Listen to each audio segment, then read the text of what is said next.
Pero es importante abrirnos a esa inteligencia que no juzga, que no rechaza, sino que es capaz de darse cuenta de que está más allá de cualquier problemática,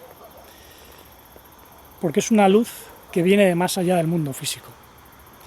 Viene a transformar el mundo físico. Siempre está cerca.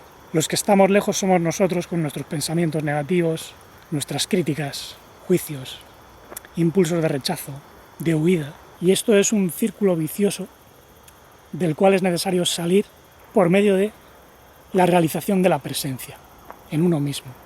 Porque la presencia está siempre presente, es una inteligencia omniabarcante. ¿Por qué Brahma sacrifica a su hijo y Abraham no? Sacrifica un carnero. ¿Por qué Brahma luego le pone una cabeza de carnero a su hijo? Esto tiene que ver con dos interpretaciones de lo que es el trabajo interior.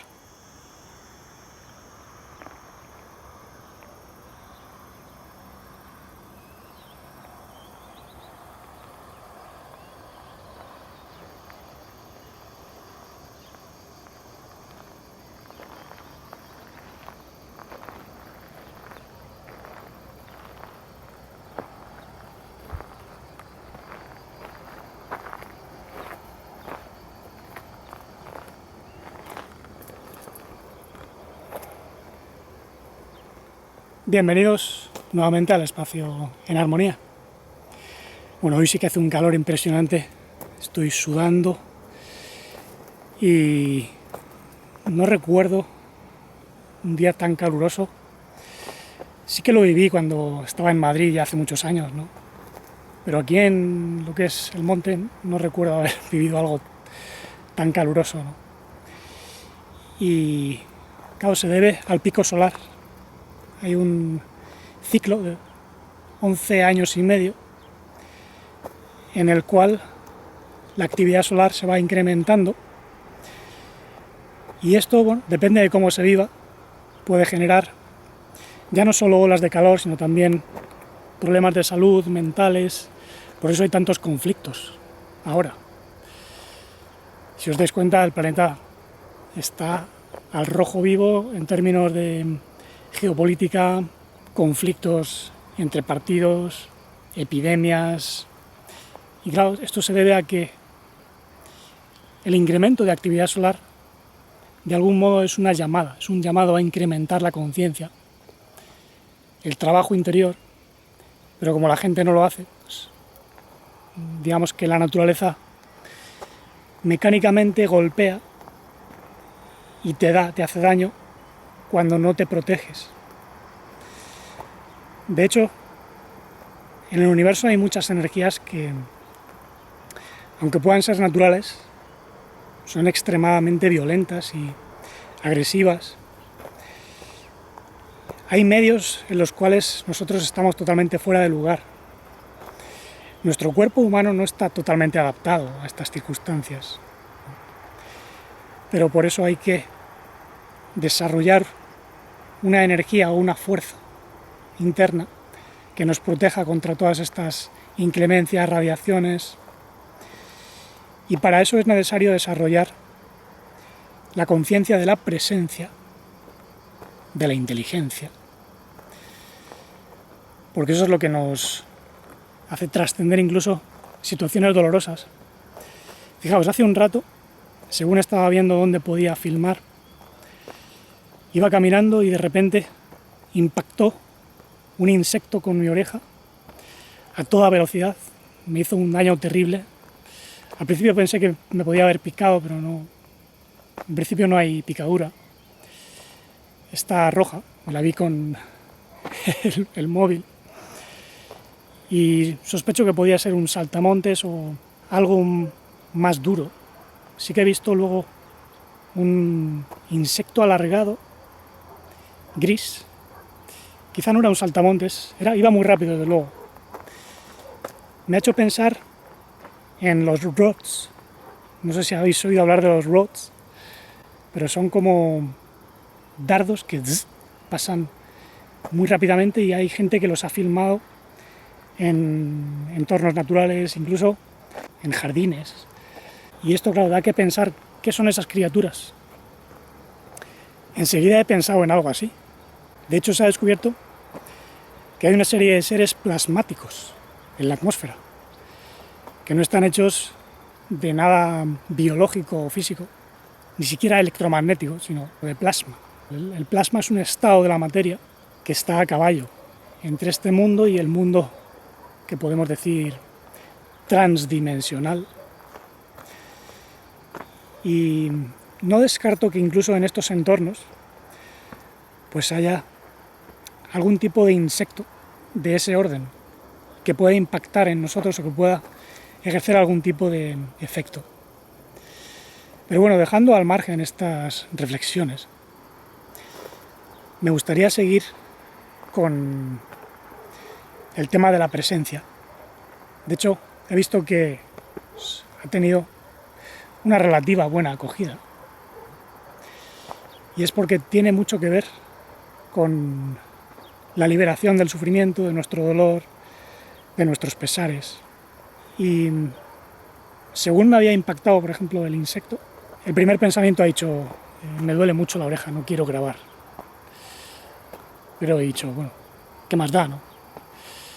Te aguantas, dejas fluir. Bueno, ya me duele menos, me sigue doliendo, pero me he abierto a esa presencia, he aceptado, ¿no?, que ha impactado pues, un loco del mundo insectoide contra mí, y bueno, pues ya está. Cuando tú aceptas, digamos que eliminas tensión, porque hay en nosotros siempre algo que quiere huir, que quiere que el dolor desaparezca, y eso añade más dolor al dolor. Existe el dolor inherente a la vida, pues tener un cuerpo físico en cierto modo es doloroso, porque no puedes evitar tener molestias y incluso accidentes o ciertas afecciones, pero si además nos resistimos, entonces añadimos un sufrimiento que no es necesario. Por tanto, existe el sufrimiento innecesario, que viene de resistirnos al dolor, y luego un sufrimiento consciente, intencional, transformador, que viene primero de aceptar una situación dolorosa, ya sea pues, un dolor físico, emocional, por la pérdida de un ser querido, o haber roto con una relación.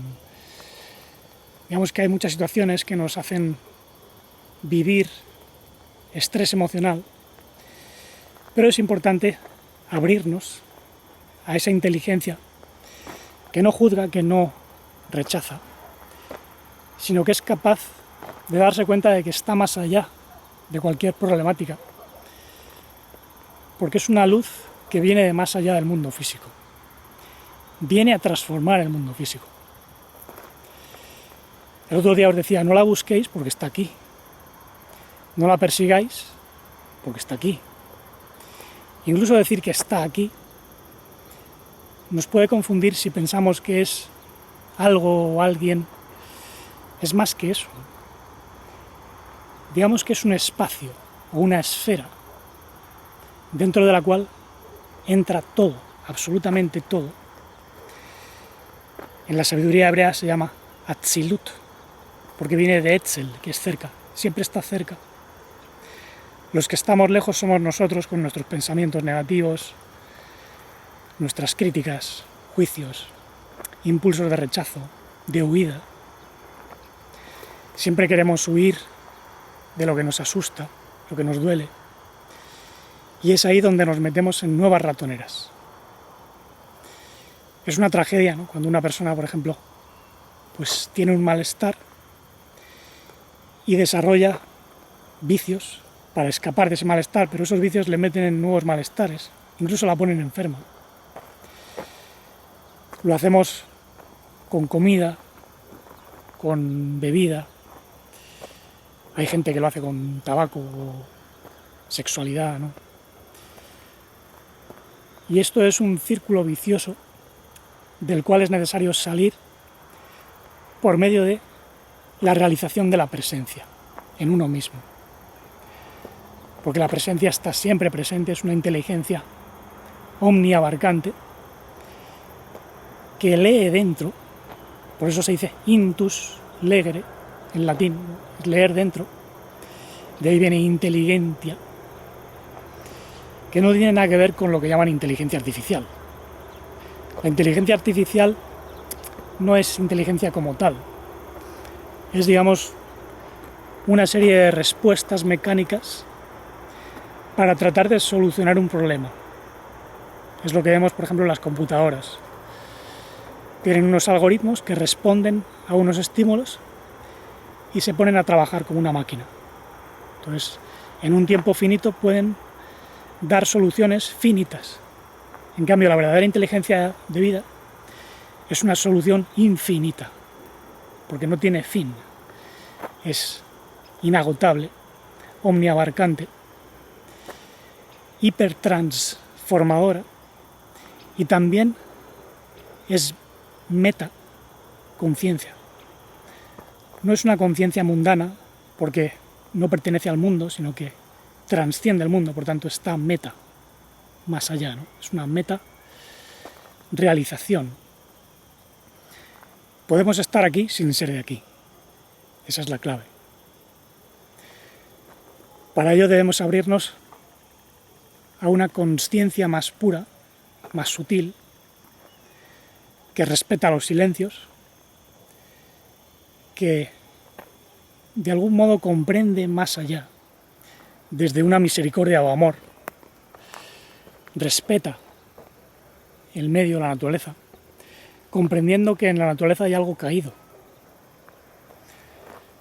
Evidentemente, en un mundo donde hay contrastes, placer, dolor, luz, oscuridad, pues se pueden dar accidentes como el que os he contado, ¿no? Una especie de insecto impactando contra mi cabeza y estando a punto de atravesármela, ¿no? Es, digamos, algo que pertenece a un mundo donde los accidentes son parte de un flujo mecánico. Pero nosotros, cuando estamos alineados en nuestro verdadero destino, escapamos a la ley del accidente. He de decir que cuando impactó el insecto contra mí, no es que estuviese distraído, pero estaba un pelín frustrado, porque en esa zona donde me encontraba había muchos insectos revoloteando, había mosquitos, había un sonido ensordecedor porque las chicharras están cantando a todo volumen, y he pensado, aquí no puedo grabar. Y he dicho, bueno, me tengo que bajar otra vez, porque era una colina. Entonces, en ese estado de frustración, de algún modo yo estaba rechazando el momento. Y estaba también dándole mucho al coco. Estaba inmerso en mi imaginación. No estaba plenamente presente. Entonces, eso quizás ha generado un vórtice de energía negativa que ha atraído al insecto. Es decir, los accidentes no son casuales. Hay veces también que nos dan un mensaje. Por eso luego he pensado, un impacto en mi oreja derecha, ¿qué significa? Que no estoy escuchando algo, que no estoy prestando atención a aquello de lo que voy a hablar, que es la voz de la conciencia, la presencia. Entonces, esta reflexión interna me ha hecho aceptar. Y yo, bueno, me duele mucho la oreja, pero voy a seguir. Y ya, poco a poco se me ha ido pasando el dolor, ¿no? Porque todo aquí es transitorio, incluso el sufrimiento. No temáis porque yo he vencido al mundo, dijo el maestro. Igual que el Buda, que por cierto fue asesinado, probablemente. De eso ya hablaré, pero hay indicios que fue envenenado. Hay tradiciones que dicen que hubo varios intentos de asesinato, ¿no? En una ocasión le lanzaron una roca desde una colina, y hay varios nombres, como el monje Kashyapa, que no le tenía en muy buena estima. Y bueno, al final, como hicieron con tantos otros grandes maestros, pues se lo quitaron del medio, aparentemente, porque no interesaba. Entonces, también tenemos que admitir que en este mundo hay tanto personas como entidades que no quieren que emerja la luz. Por tanto, hay también una batalla contra nosotros, contra los que traemos la luz. Sobre eso es importante también hablar porque debemos protegernos o saber cómo protegernos. No quiere decir que tengamos que huir, pero evidentemente ni Siddhartha Gautama, ni el maestro Nazareno, ni muchos otros huyeron de sus enemigos. Hasta intuyo que Buda pudo ser consciente de que estaba siendo envenenado, pero, como se suele decir, hizo la vista gorda. No quiso quejarse o acusar, porque eso iría en contra de su enseñanza, ¿no?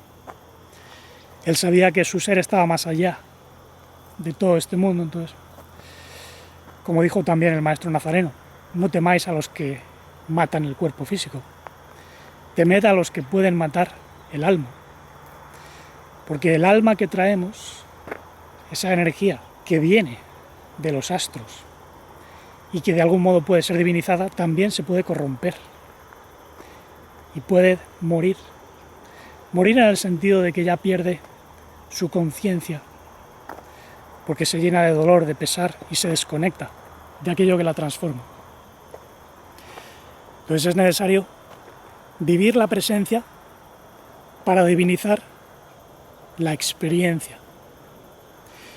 Y fijaos, aquí hay un tema que tiene que ver con un pasaje horrorosamente interpretado por la mayor parte de personas, pasaje de la Biblia. Vosotros habéis oído hablar del sacrificio de Isaac, ¿no? El hijo de Abraham. Bueno, pues eso tiene un significado que es increíble. Ahí en el blog he dejado un artículo muy extenso, como ya indiqué en la pestaña de comunidad. En ese artículo doy claves que no vais a encontrar en muchas partes. Veréis que hay una conexión entre lo que en la India llamaron Brahma, que es pues, el generador o creador del universo visible, y Abraham. Abraham significa padre elevado. Abraham es una naturaleza en nosotros. Sara, su esposa, es el cuerpo. Entonces, el hijo de Abraham es algo que surge en el cuerpo que tenemos. No necesariamente es meramente el cuerpo físico, sino el cuerpo almático también, que es lo que nos da la posibilidad de desarrollar una personalidad. Entonces, en el pasaje de Génesis 22, versículo 2, se dice: tráeme a tu único hijo, Isaac, para el corbán. El corbán es un sacrificio. Pero luego, cuando lo va a sacrificar, esta inteligencia que en este caso es El Shaddai, el todo sustentador, es, digamos, por así decirlo, la voz del universo hablando en nombre de algo que está más allá. Entonces este todo sustentador le dice: no sacrifiques a tu hijo, ¿no? Como diciendo: ¿qué haces? Y Abraham, digamos que obedece nuevamente y se le dice que ponga un carnero, ¿no? Ese carnero son los impulsos pasionales egoístas, porque el carnero, que era representado por Aries en la astrología, es un yo soy, pero que puede ser del cuerpo. Pero yo soy carnal, yo soy pasional.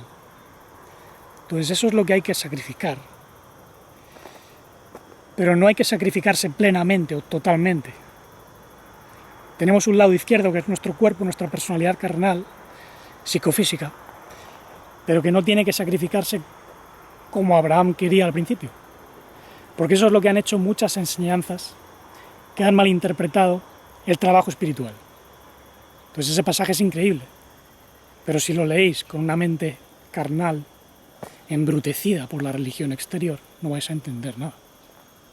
¿Por qué sé que esto es así? Bueno, porque la misma historia está en la India. Brahma sacrifica a su hijo. Brahma estaba casado con Sarasvati. Sarasvati, Sara, no sé si veis el paralelismo, y Brahma sí que sacrifica a su hijo, pero luego este hijo resucita y Brahma le pone una cabeza de carnero. Vaya, qué casualidad, ¿no?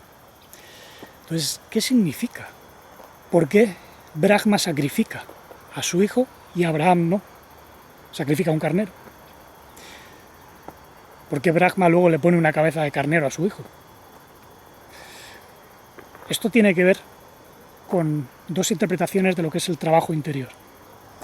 Hay misticismos que sacrifican todo su cuerpo, todas sus pasiones, en principio, se aíslan del mundo y bueno, esa es una vía, la vía de los ascetas. Pero hay una vía mucho más integrada con la vida, que es la que siguieron grandes sabios, representados por Abraham y por muchos otros, los profetas. Es una vida que respeta la inteligencia del universo y de algún modo también trasciende este mundo carnal, yendo más allá. Esto es lo que se llama hacerse uno con todo. Un ejad. Ejad es unicidad y viene de la unidad divina. Dentro de la unidad divina no puede haber conflicto. Todo está en armonía, incluso aquello que parece fuera de la armonía entra dentro por medio de la reconciliación. Los opuestos se reconcilian, los contrarios se destruyen mutuamente. De modo que no tenemos que hacernos adversarios ni de nuestro cuerpo, ni de la vivencia. Debemos abrirnos a una inteligencia que se manifiesta incluso en la naturaleza. Es verdad que en la naturaleza hay aspectos caídos. La naturaleza tiene inteligencias incluso torcidas. No es normal, por ejemplo, que los animales se descuarticen entre sí. Es muy egoísta, ¿no?, que el pez grande se coma al chico, que incluso dentro de los animales más nobles, como pueden ser el caballo, pues hay también violencia entre ellos. El otro día vi un vídeo donde una hembra estaba tratando de proteger a su cría, una hembra de caballo, y había un compañero que la protegía también, frente a otro grupo de caballos que se estaban aproximando para matar a su cría. Seguramente porque querían reproducirse con ella y perpetuar, digamos, su especie, igual que hacen los leones. Si un león quiere engendrar progenie con una leona, lo primero que hace es matar a sus crías si las tiene. Así es de cruel la naturaleza, la Pachamama famosa, ¿no? Yo por eso no creo en la adoración a la Pachamama. Creo que hay que respetar la energía de la Shekinah, de la madre, pero que aquí, digamos, se ha torcido y ha generado impulsos de madrastra más bien.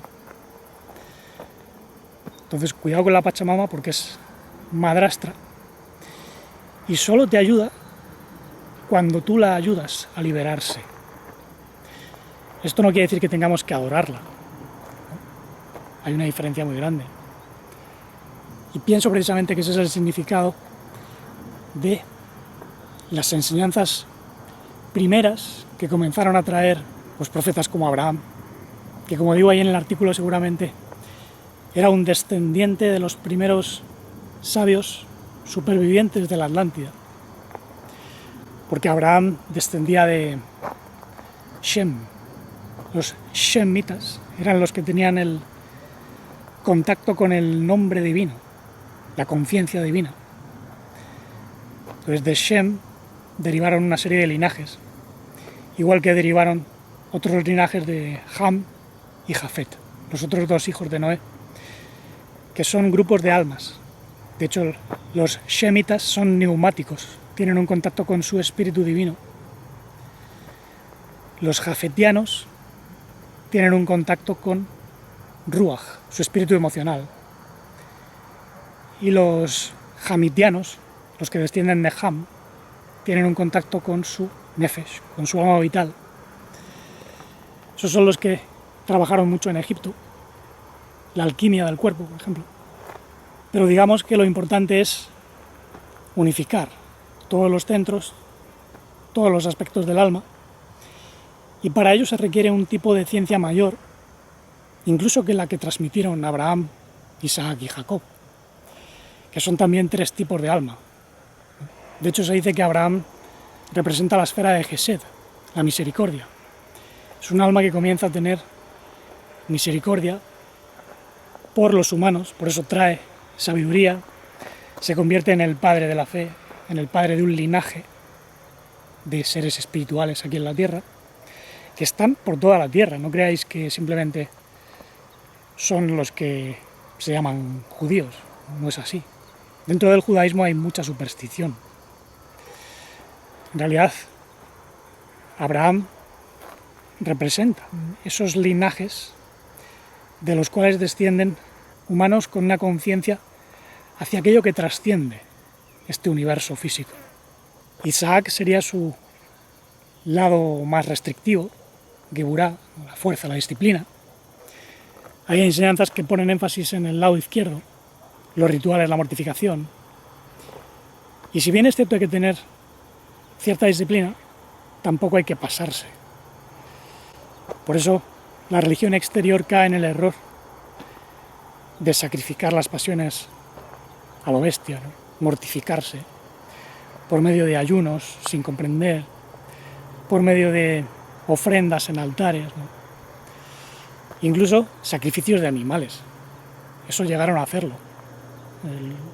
No solo los israelitas, sino muchas otras humanidades, ¿no? Sacrificios incluso humanos. Hay culturas que ofrecían sacrificios humanos a los dioses. Y os puedo asegurar que eso no está en ninguno de los pasajes atribuidos al tetragramatón. Hay gente que dice el tetragramatón demandaba sacrificios humanos. En ninguna parte de la Biblia. Pero hay mucho desinformado por ahí, ¿no? Es todo lo contrario.